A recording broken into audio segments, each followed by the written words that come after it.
Keir Starmer and his Labour Party promised big changes during their election campaign.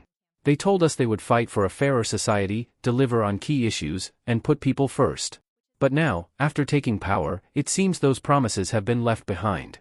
In fact, most of them have been broken.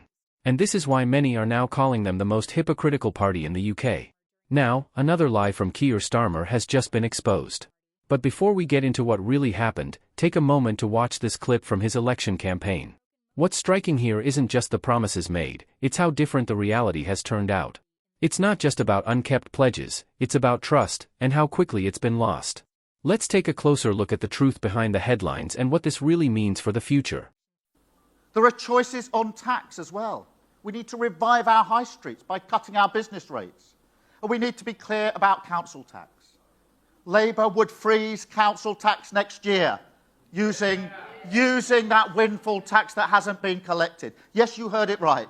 Not a penny more on your council tax, not a penny more than the bill you paid last year. And that is a tax cut for the 99% of working people, compared with the tax percent.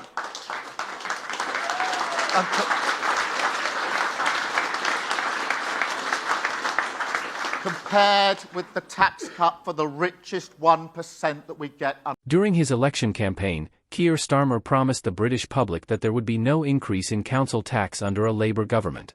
Fast forward to today, and it seems that promise is being broken. In fact, the Labour Party is now planning to raise council tax by up to 5 times the legal limit starting in April. Here's what's happening: local authorities are legally allowed to raise council tax by up to 4.99%. But there's a loophole: if a council declares itself bankrupt, they can hike the tax by a staggering 25%.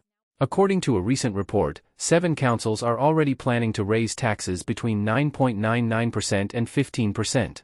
And one council, Windsor and Maidenhead, is looking at a massive 25% increase.